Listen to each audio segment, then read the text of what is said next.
Monsieur le Président, Mesdames et Messieurs les membres du jury, Mesdames, Messieurs, Razan Zaitouneh est avocate des droits de l'homme en Syrie. Cette phrase, à elle seule, résume tout le courage de cette femme. Mais Razan a disparu depuis le 9 décembre 2013. Elle a été enlevée justement parce qu'elle est avocate des droits de l'homme en Syrie. Depuis cette date, un silence pesant s'est installé.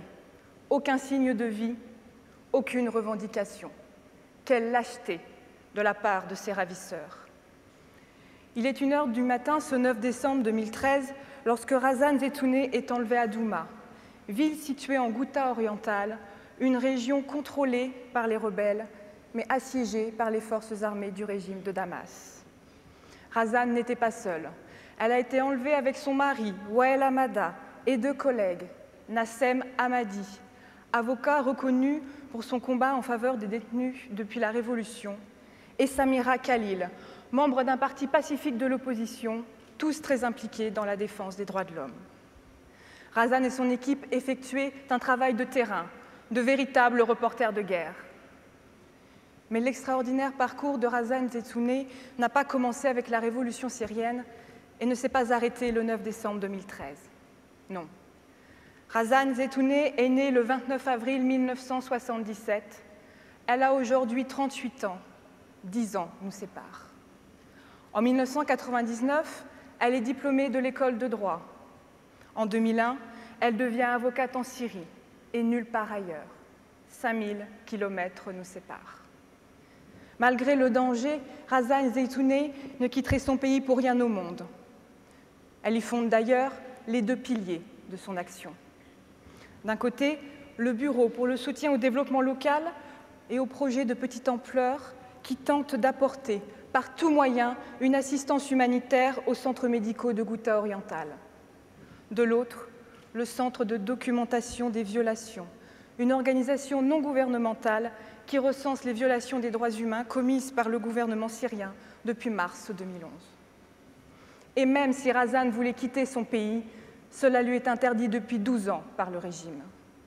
Elle est assignée à résidence dans son propre pays par le gouvernement syrien alors qu'elle en est la cible permanente. Quel paradoxe! Mais le régime se trompe de cible. Ce n'est pas Razan qu'il faut combattre, mais bel et bien les djihadistes.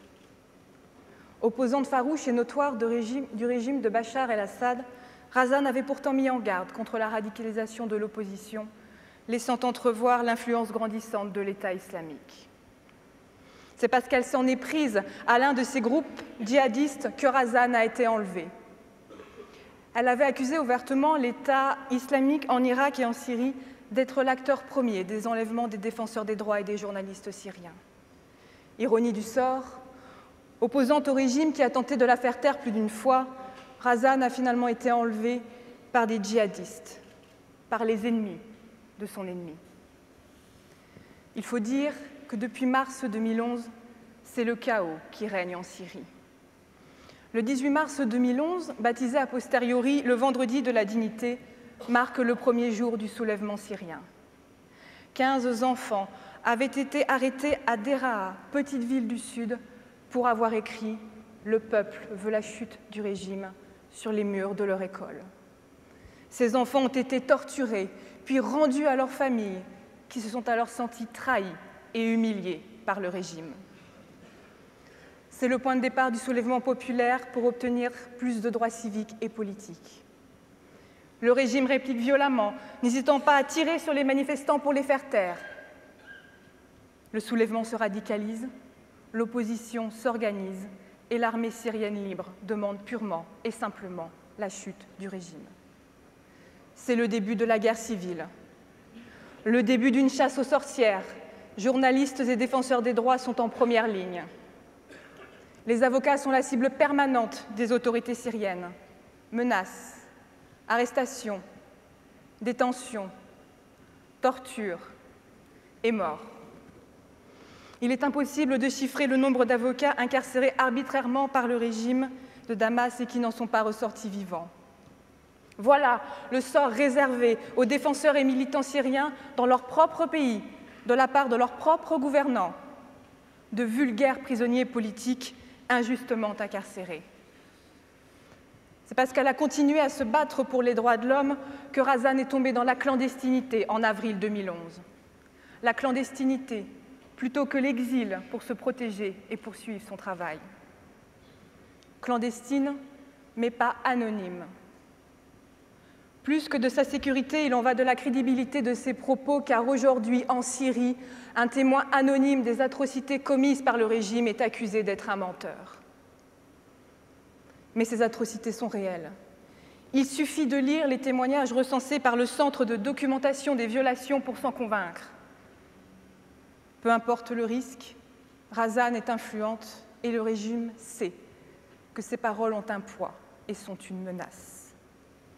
Razan a donc continué à dénoncer les violations des droits humains en indiquant toujours sa source à qui voulait bien l'entendre, elle-même. Dénoncer, quel qu'en soit le prix, ces violations commises contre les opposants au régime, mais également contre le peuple syrien. Ces hommes, ces femmes et ces enfants ouvertement massacrés sous la colère d'un seul homme. Car les avocats ne sont pas les seules victimes de la répression. Non. La guerre civile, c'est plus de 200 000 morts, dont près de 10 000 enfants. Mais combien de détenus non recensés? Combien de disparitions non revendiquées, comme celle de Razan Zeytouneh? Avant d'être enlevé le 9 décembre 2013, Razan avait déjà échappé à plusieurs tentatives d'enlèvement.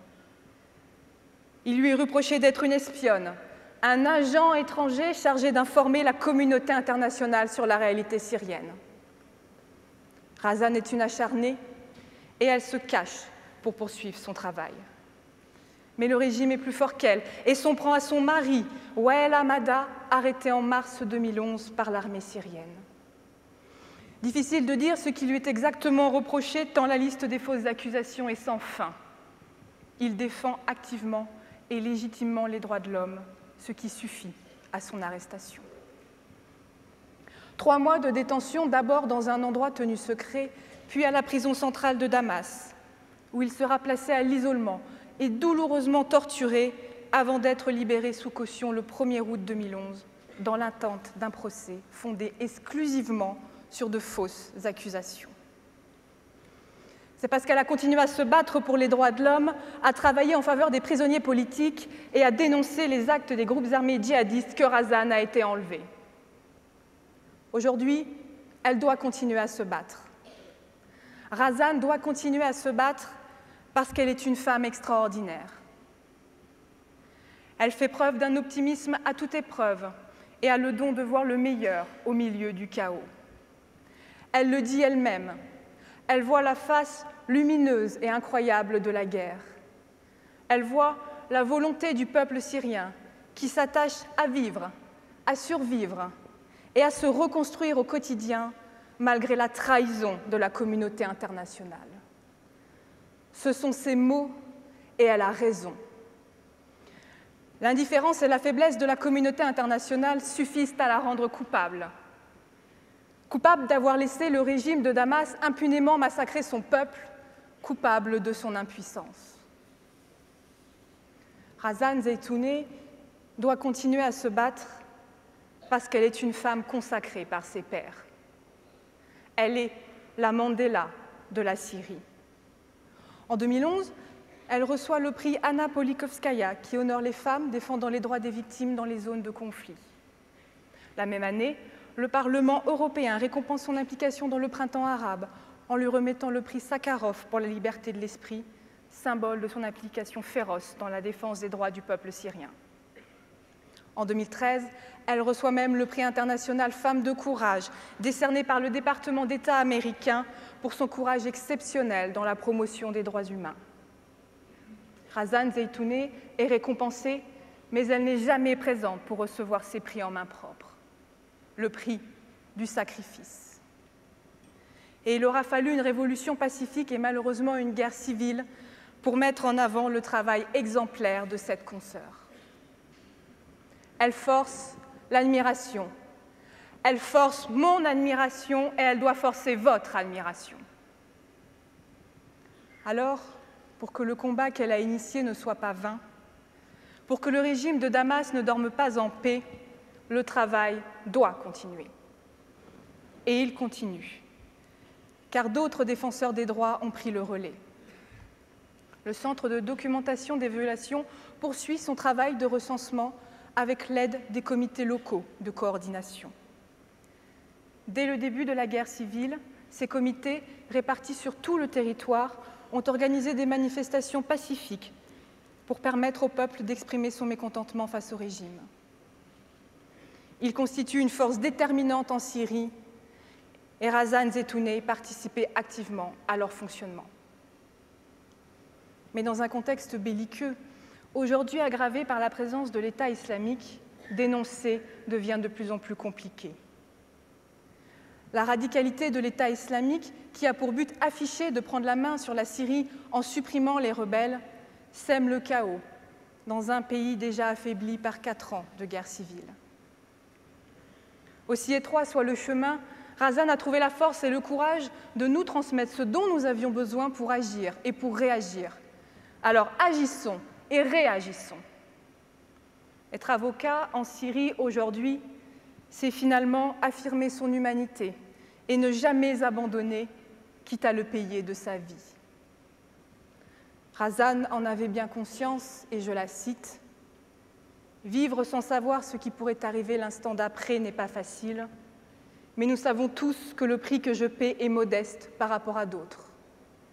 Certains ont payé de leur vie, d'autres ont subi la prison, la torture et les mauvais traitements.